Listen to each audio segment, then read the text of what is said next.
ఈ నేపథ్యంలో జగన్కి చంద్రబాబుకి క్లియర్గా తేడా తెలుస్తుంది. అంటే జగన్ బలం అంతా కూడా నేను ఇందాక చెప్పిన తాబేలు దిప్పమార్గం ఉంది, వెనక జగన్ది ఎంత వీక్గా ఉంది. అంటే జగన్ నిర్మాణాలని, సపోర్ట్ సిస్టమ్స్ని, తన కులాన్ని స్ట్రాంగ్గా ఉంచుకోలేకపోయాడు, పార్టీ క్యాడర్ని స్ట్రాంగ్గా ఉంచుకోలేకపోయాడు, వ్యవస్థల్లో స్ట్రాంగ్ పట్టు లేదు.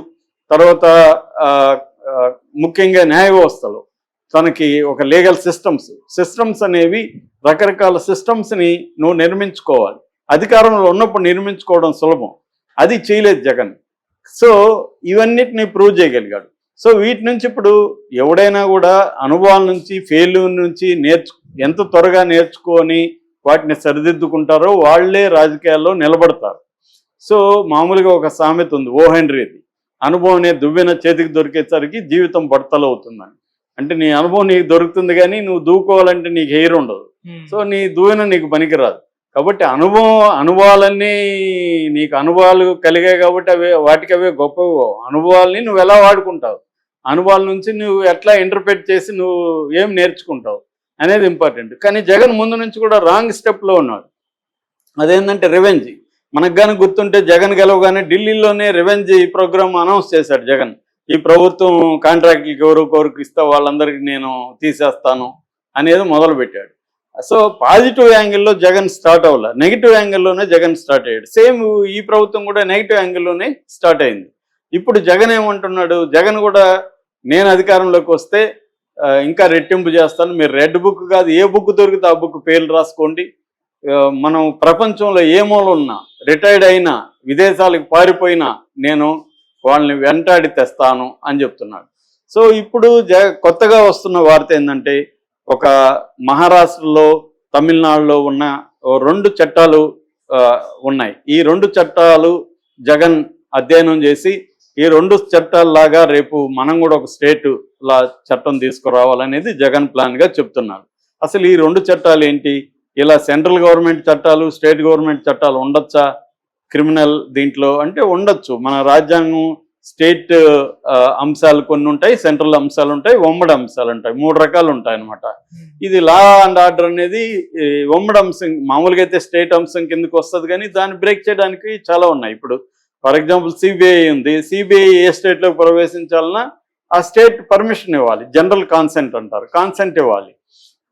కానీ ఎన్ఐఏ తీసుకొచ్చారు, ఎన్ఐఏకి ఏ కాన్సెంట్ అవసరం లే, ఏ రాష్ట్రంలో ఉన్న ఎన్ఐఏ నేషనల్ ఇన్వెస్టిగేటివ్ ఏజెన్సీ ఏ రాష్ట్రం కన్నా వెళ్ళొచ్చు.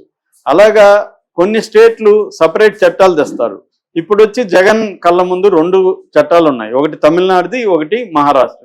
ముందుగా తమిళనాడుది చెప్తాను. తమిళనాడుది గోండా యాక్ట్ అంటారు, దీన్ని మామూలుగా ప్రజలు పిలిచేది గోండా యాక్ట్ అంటారు. దీని అసలు పేరు ఏంటంటే చాలా పొడుగు పేరు ఉంది, Tamil Nadu prevention of dangerous drug offenders, forest offenders, sand offenders, slum grabbers, video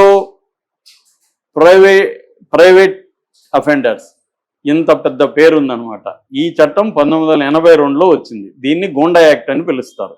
ఈ చట్టం కిందనే మన సుమన్, యాక్టర్ సుమన్ ఉన్నాడు కదా, అప్పట్లో ఆయన ప్రముఖ హీరో, ఆయన్ని 1986 ఏప్రిల్ 7వ తేదీ ఈ గోండా యాక్ట్ కిందనే ఆయన అరెస్ట్ చేసి జైల్లో పెట్టారు. ఈ చట్టం కింద ఏంటంటే త్వరగా బెయిల్ రాదు, స్పెషల్ యాక్ట్ అనమాట, పవర్స్ ఎక్కువ ఉంటాయి, నీకు మామూలు సాక్ష్యాలని పనిచేయవు, వాళ్ళు గవర్నమెంట్ మా దగ్గర సాక్ష్యం ఉందనుకుంటే అది దాన్ని ప్రూవ్ చేయాల్సిన అవసరం లేదు, ఇలాగా పెట్టచ్చు. తర్వాత అది సుప్రీంకోర్టుకు వరకు వెళ్ళి సుమన్ బయటకు వచ్చాడు. కానీ వెరీ వెరీ డిఫికల్ట్ అనమాట. అట్లాగే మహారాష్ట్రలో ఎంకోకా అంటారు దాన్ని, MCOCA, దాని పేరు ఎంకోకా అని పిలుస్తారు. COCA కోకా, ఎంకోకా అంటారు. దీని పూర్తి ఇదేంటంటే the Maharashtra control of organised act 1999. దీని కింద కూడా స్పెషల్ పవర్స్ ఉంటాయన్నమాట. దీనికి స్పెషల్ కోర్టులు ఏర్పాటు చేస్తారు. దీనికి ఎవిడెన్స్ సర్వైలెన్స్, అంటే సర్వైలెన్స్ ఉంటుంది. ఫర్ ఎగ్జాంపుల్ నువ్వు నాకు ప్రత్యర్థి, నేను గవర్నమెంట్, నేనేం చేస్తానంటే నీ మీద సర్వైలెన్స్ పెడతా. ఈ సర్వైలెన్స్లో నువ్వు కుట్ర చేస్తున్నావు అని నాకు అనిపించింది, నేను నిన్ను అరెస్ట్ చేసి లోపల ఇచ్చి ఈ యాక్ట్ కింద అరెస్ట్ చేస్తే నువ్వు కుట్ర చేస్తున్నట్టు నేను ప్రూవ్ చేయాలి కదా, ప్రూవ్ చేయాల్సిన అవసరం లేదు. అంటే నా దగ్గర ప్రూఫ్ ఉంది, మా సర్వైలెన్స్లో తేలిందని చెప్పచ్చు ఈ చట్టం కింద. నీకు హక్కులు ఉండవు అనమాట.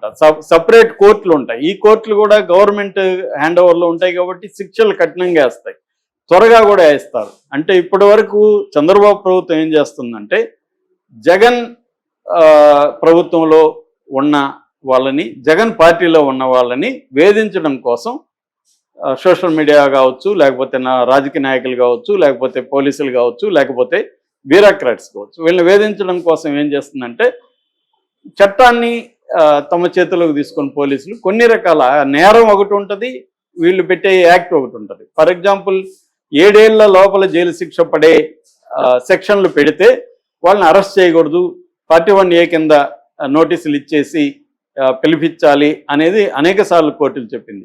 అందుకని వీళ్ళు ఏం చేస్తున్నారంటే 111 యాక్ట్ BNS పెడుతున్నారు. 111 ఏం చెప్తుంది? ఆర్గనైజ్డ్ క్రైమ్ సిండికేట్ లో మెంబర్ అని చెప్తుంది.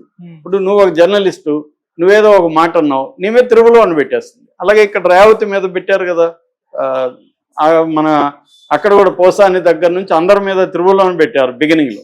కోర్టులు దాన్ని అడ్డుకున్నాయి. అడ్డుకునేసరికి ఇప్పుడేం చేస్తున్నారు, తెలివిగా ఒక SC అంటే మాలా సామాజిక వర్గం, మాదిగ సామాజిక వర్గం నుంచి కంప్లైంట్ ఇప్పించడం, SC యాక్ట్ పెట్టేయడం. కొమ్మినేని మీద అదే పెట్టారు. ఖమ్మంపాటి శిరీష్ అనే ఒక దళిత మహిళ దగ్గర కంప్లైంట్ ఇప్పించి SC పెట్టారు. దాన్ని మంగళగిరి కోర్టు పెట్టొద్దని చెప్పింది, సుప్రీంకోర్టు కూడా చెప్పింది. కానీ అందరి మీద వీళ్ళు కోర్టులకు వెళ్ళలేరు కదా. సుప్రీంకోర్టుకి వెళ్ళాలంటే పెద్దల అడ్వకేట్లను పెట్టుకోవాలి. ఈయన కొమ్మినేని మీద ఏదో జగన్ దయదలిచి పెట్టాడు, సిద్ధార్థ దవేని, ఆయన ఏదో 1-2 కోట్లు తీసుకొని ఉంటాడు. అలాగే అందరి మీద జగన్ పెట్టలేడు కదా, కాబట్టి చచ్చినట్టు జైళ్ళల్లో ఉండాల్సి వస్తుంది.